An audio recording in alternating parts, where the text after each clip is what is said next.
Assalamualaikum warahmatullahi wabarakatuh. Kali ini kita akan mengisahkan makam Pak Haji yang dipenuhi ribuan ular mengerikan. Padahal selama hidup Pak Haji dikenal sebagai sosok yang soleh dan rajin ibadah. Kisah ini mengajarkan kita pelajaran penting tentang kehidupan. Namun sebelum itu, sempatkan tulis sholawat di kolom komentar supaya komentar itu menjadi saksi kita mendapatkan syafaat dari Rasulullah nanti di akhirat. Amin. Fajar baru saja merekah di ufuk timur ketika suara azan subuh memecah keheningan desa Sumber Ejo.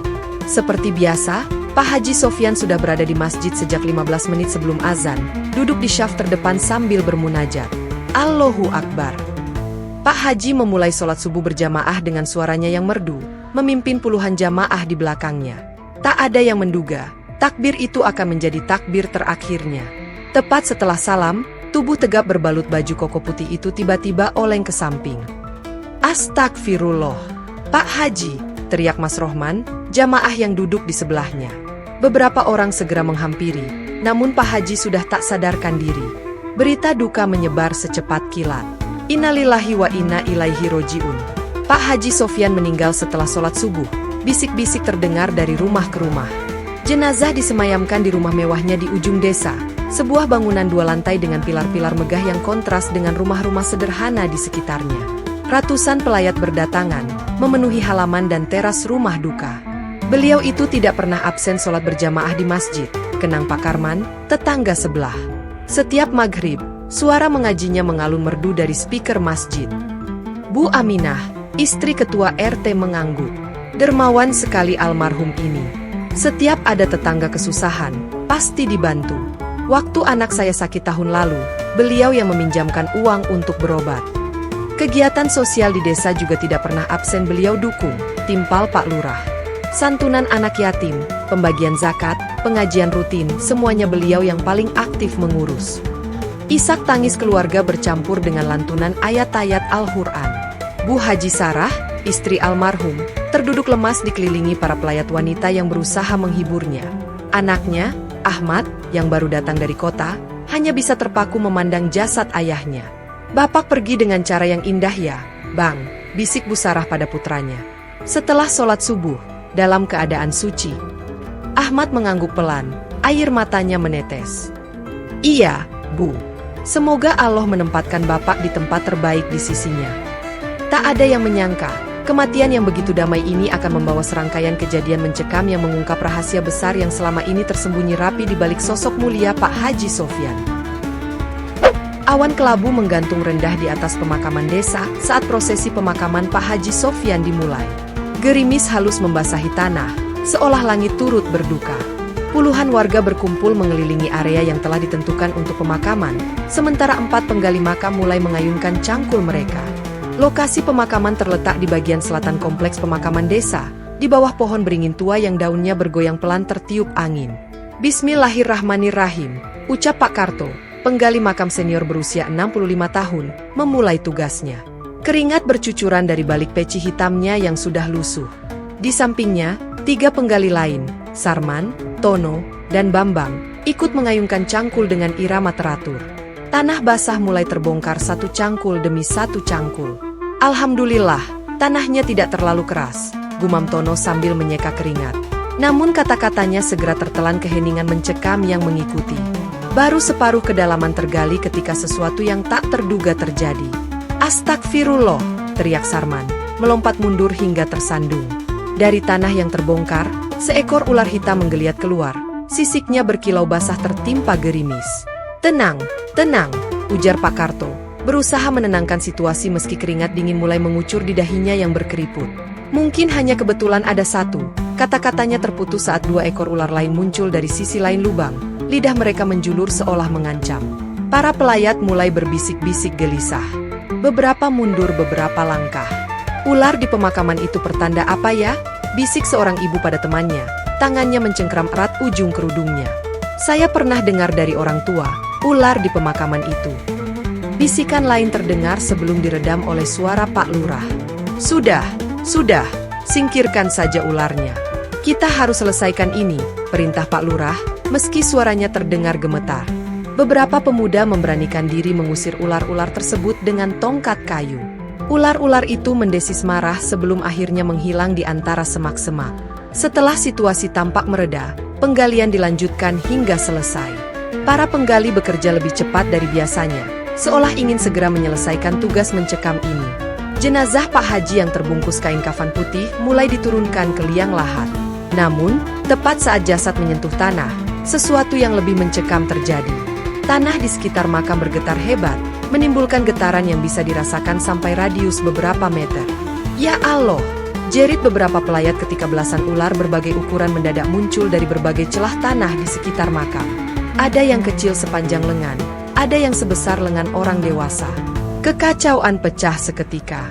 La ilaha illallah, teriak seseorang dari kerumunan. Mundur!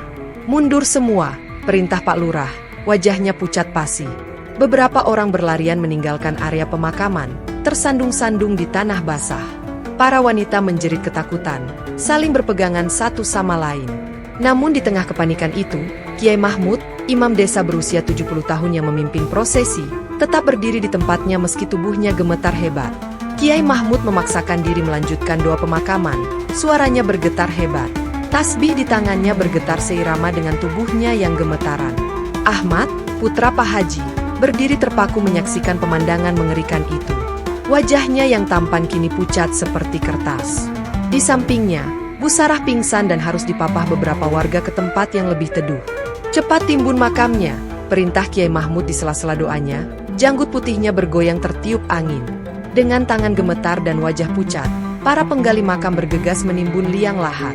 Ular-ular terus bermunculan, jumlahnya kini mencapai puluhan. Tapi anehnya tidak menyerang siapapun, mereka hanya merayap di sekitar makam, seolah menjaga sesuatu. Sisik-sisik mereka berkilau ditimpa cahaya yang muram, menciptakan pemandangan yang sekaligus menakutkan dan memesona. Pak Kiai, bisik Pak Lurah setelah penimbunan selesai, tangannya yang gemetar memegang pundak sang Kiai. Saya tidak pernah melihat kejadian seperti ini seumur hidup saya memimpin desa. Kiai Mahmud terdiam sejenak. Matanya yang bijak menatap makam yang kini telah tertutup sempurna, dikelilingi puluhan ular yang masih merayap. Tidak ada yang tahu rahasia Allah, Pak Lurah. Tapi terkadang ada tanda-tanda yang Allah berikan untuk membuka mata kita semua. Hujan mulai turun lebih deras, membasahi kain-kain penutup kepala para pelayat yang tersisa. Namun tak seorang pun beranjak. Semua mata tertuju pada pemandangan mencekam di hadapan mereka. Sebuah makam baru yang dijaga kawanan ular, seolah menyimpan rahasia besar yang belum terungkap. Di kejauhan, petir menyambar, menerangi wajah-wajah ketakutan para pelayat untuk sesaat. Bisik-bisik mulai terdengar lagi, kali ini lebih keras dari sebelumnya. Matahari baru saja terbit ketika Pak Karto, penjaga makam, melakukan pemeriksaan rutin paginya. Langkahnya terhenti beberapa meter dari makam Pak Haji Sofyan. Pemandangan di hadapannya membuat bulu kuduknya meremang. Puluhan ular masih setia melingkari area makam, jumlahnya bahkan bertambah dari kemarin. Pak Lurah harus tahu ini, gumamnya sambil bergegas meninggalkan area pemakaman. Sejam kemudian, Pak Lurah bersama beberapa perangkat desa datang memeriksa. Ya Allah, desah Pak Lurah, saya kira kejadian kemarin hanya kebetulan. Sudah saya coba usir tadi pagi, Pak, jelas Pak Karto. Tapi percuma, mereka selalu kembali, seperti ada yang memanggil. Hari ketiga setelah pemakaman, situasi semakin mencengangkan. Ratusan ular berbagai ukuran memenuhi area makam. Ada yang kecil seperti pensil, ada yang sebesar lengan orang dewasa. Warna sisik mereka beragam, hitam, coklat, abu-abu, berkilauan ditimpa sinar matahari. Ini tidak normal, ujar Kiai Mahmud yang sengaja didatangkan untuk melihat fenomena tersebut. 30 tahun saya mengurus jenazah, baru kali ini melihat kejadian seperti ini. Upaya pengusiran mulai dilakukan. Tim dari Dinas Kehutanan didatangkan, lengkap dengan peralatan penangkap ular. Namun hasilnya nihil. Setiap ular yang ditangkap dan dipindahkan, selalu kembali ke makam dalam hitungan jam. Anehnya, ular-ular ini tidak agresif, kata Pak Danu dari Dinas Kehutanan. Mereka tidak menyerang manusia, hanya berkeliaran di sekitar makam, seolah menjaga sesuatu. Seminggu setelah pemakaman, situasi mencapai puncaknya. Ribuan ular telah memenuhi area makam Pak Haji. Pemandangan itu begitu mengerikan hingga tak seorang pun berani mendekati area tersebut dalam radius 50 meter. Makam-makam di sekitarnya terpaksa tidak bisa diziarahi. Ular-ular ini seperti punya misi, bisik Bu Aminah pada tetangganya saat mengintip dari kejauhan. Lihat cara mereka melingkari makam itu, seperti pasukan penjaga. Berbagai upaya pengusiran telah dicoba, dari cara modern dengan racun dan perangkap, hingga cara tradisional dengan dupa dan ritual. Namun tak satu pun berhasil. Bahkan ketika beberapa ular berhasil dimusnahkan, jumlah yang baru bermunculan lebih banyak. Yang paling aneh, kata Sarman, salah satu penggali makam, ular-ular ini hanya fokus di makam Pak Haji. Makam lain tidak disentuh sama sekali. Kiai Mahmud sering terlihat berdiri dari kejauhan, mengamati fenomena ini dengan sorot mata yang dalam.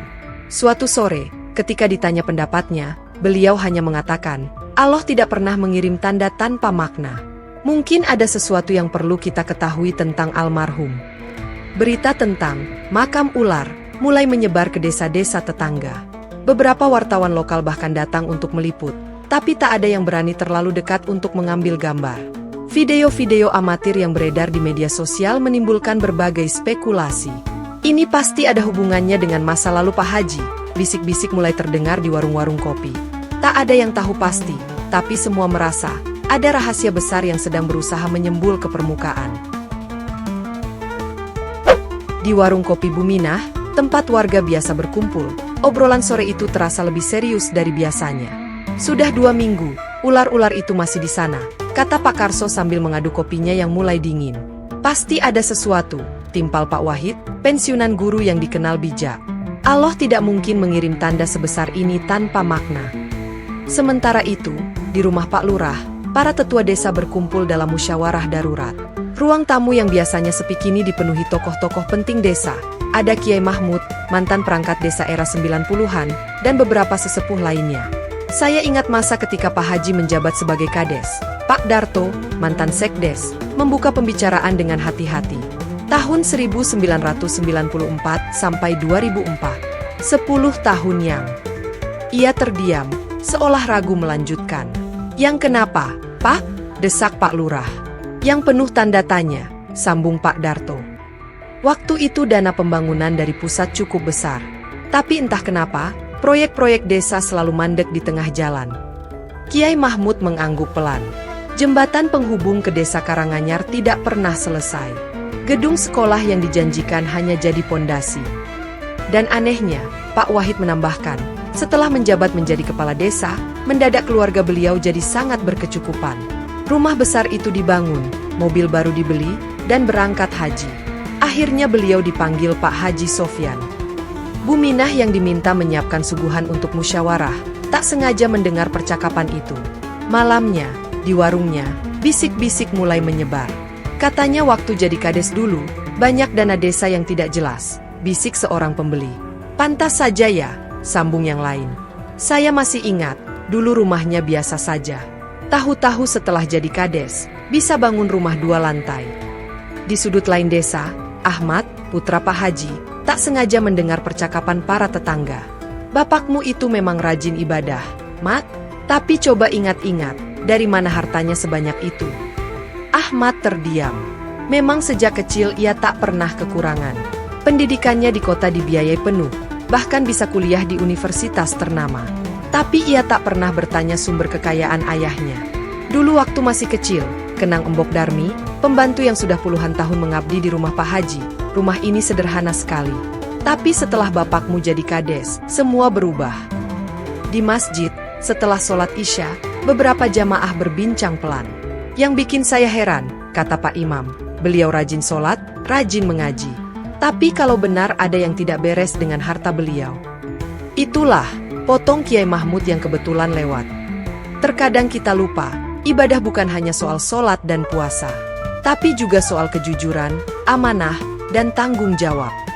Malam semakin larut, tapi desa seolah tak bisa tidur. Di setiap sudut, bisik-bisik terus bergulir. Sementara di pemakaman, ribuan ular tetap setia melingkari makam Pak Haji, seolah memaksa sebuah kebenaran yang telah lama terpendam untuk segera muncul ke permukaan. Mungkin, kata Pak Wahid suatu malam, ular-ular itu adalah pengingat dari Allah, bahwa tidak ada yang tersembunyi yang tidak akan terungkap. 3 minggu setelah pemakaman, Pak Slamet, mantan bendahara desa era 90-an, akhirnya memberanikan diri bicara. Tubuh rentanya yang kini berusia 75 tahun gemetar saat menghadap Pak Lurah dan para tetua desa. "Saya sudah tidak kuat menahan beban ini," ujarnya dengan suara bergetar. "30 tahun saya menyimpan rahasia ini. Mungkin ular-ular itu adalah teguran Allah agar kebenaran terungkap." Di ruang tamu Pak Lurah yang temaram, Pak Slamet mengeluarkan sebuah buku usang dari dalam tasnya. Ini catatan asli keuangan desa tahun 1994 sampai 2004, masa jabatan Pak Haji Sofyan. Kiai Mahmud, Pak Lurah, dan para tetua desa lainnya mendekat. Halaman demi halaman dibuka, menampilkan deretan angka yang mencengangkan. Setiap dana yang turun dari pusat, Pak Slamet melanjutkan dengan suara gemetar, "Selalu ada yang dipotong. Awalnya kecil, lama-lama semakin besar. Proyek jembatan yang tidak selesai itu, dana sebenarnya cukup, tapi separuhnya diambil untuk kepentingan pribadi." Ahmad, yang diundang hadir dalam pertemuan itu, terduduk lemas. "Jadi rumah kita, sekolah saya, semuanya." "Ya, Nak," Pak Slamet mengangguk sedih. "Bahkan keberangkatan haji ayahmu, semuanya dari uang desa." "Tapi bagaimana bisa tidak ketahuan?" tanya Pak Lurah. "Laporan keuangan selalu dibuat rangkap," jelas Pak Slamet sambil menunjukkan dokumen lain. "Yang asli ini, yang dilaporkan ke pusat berbeda. Ada belasan proyek fiktif yang dilaporkan selesai, padahal tidak pernah dikerjakan. Bahkan dana bantuan untuk warga miskin pun tidak luput," tambahnya getir. "Daftar penerima bantuan dipalsukan, uangnya masuk ke rekening pribadi." Ruangan itu hening. Yang terdengar hanya isak tangis Ahmad yang tak kuasa menahan kesedihan dan kecewa. Selama 10 tahun masa jabatannya, Pak Slamet melanjutkan, "Hampir tidak ada pembangunan berarti di desa ini. Padahal dana yang turun tidak sedikit. Sekarang saya paham kenapa Allah mengirim ribuan ular itu." "Ular," gumam Kiai Mahmud, "dalam banyak kisah adalah simbol dari harta yang tidak halal." "Dulu saya sempat protes," kata Pak Slamet. "Tapi beliau bilang, tenang saja, yang penting kita rajin sedekah dan ibadah." Seolah ibadah bisa menghapus dosa mengambil hak orang lain. Keesokan harinya, berita ini menyebar ke seluruh desa. Warga mulai menghitung mundur, jembatan yang tidak pernah selesai, gedung sekolah yang mangkrak, jalan desa yang tidak pernah diaspal, puskesmas yang hanya jadi rencan. "Pantas saja mendadak bisa naik haji dan dapat gelar Pak Haji," bisik seorang warga. "Rupanya dari uang rakyat." Sementara itu, di pemakaman, ular-ular itu masih setia melingkari makam. Jumlahnya kini mencapai ribuan, seperti pengingat akan besarnya harta yang telah digelapkan. Ahmad menatap nana rumah mewah peninggalan ayahnya. Kini ia paham, setiap sudut rumah itu dibangun dengan air mata rakyat. Setiap lantai dilapisi dengan hak orang lain. Dan gelar Pak Haji yang disandang ayahnya adalah buah dari pengkhianatan terhadap amanah. Sebulan setelah terungkapnya kebenaran, para ulama dari berbagai desa berkumpul di masjid untuk mengambil hikmah dari kejadian ini. Kiai Mahmud memimpin diskusi dengan wajah sendu. Kejadian ini, beliau membuka pembicaraan, adalah pengingat dari Allah bahwa ibadah ritual saja tidaklah cukup. Seseorang bisa rajin ke masjid, lancar mengaji, bahkan sudah menunaikan haji. Tapi jika tidak diimbangi dengan akhlak yang baik, semua itu bisa sia-sia. Kiai Azhar dari desa sebelah mengangguk. Dalam Al-Quran, Allah selalu menyandingkan iman dengan amal saleh. Sholat 5 waktu tapi mengambil hak orang lain, sama saja bohong. Yang paling menyedihkan, tambah Kiai Ridwan, adalah bagaimana jabatan yang seharusnya jadi amanah, malah jadi jalan mencari kekayaan pribadi. Padahal Allah akan meminta pertanggungjawaban setiap pemimpin di akhirat kelak. Di antara jamaah yang hadir, Ahmad duduk tertunduk. Air matanya menetes saat Kiai Mahmud melanjutkan, harta haram itu seperti racun. Mungkin terasa manis di awal, tapi akan membawa petaka. Jika bukan di dunia, maka di akhirat. Semoga ini jadi pelajaran bagi kita semua, ujar Kiai Mahmud mengakhiri. Bahwa kejujuran seorang pemimpin itu lebih berharga dari segala ibadah ritual. Dan bahwa Allah Maha melihat, tak ada yang tersembunyi darinya. Usai pertemuan, warga desa pulang dengan pemahaman baru. Ribuan ular yang masih setia melingkari makam itu kini terlihat sebagai pengingat abadi, bahwa kepercayaan rakyat adalah amanah suci, dan mengkhianatinya adalah dosa yang tak termaafkan oleh sekedar ritual ibadah. Semoga kisah ini dapat kita ambil pelajarannya. Terima kasih. Wassalamualaikum warahmatullahi wabarakatuh.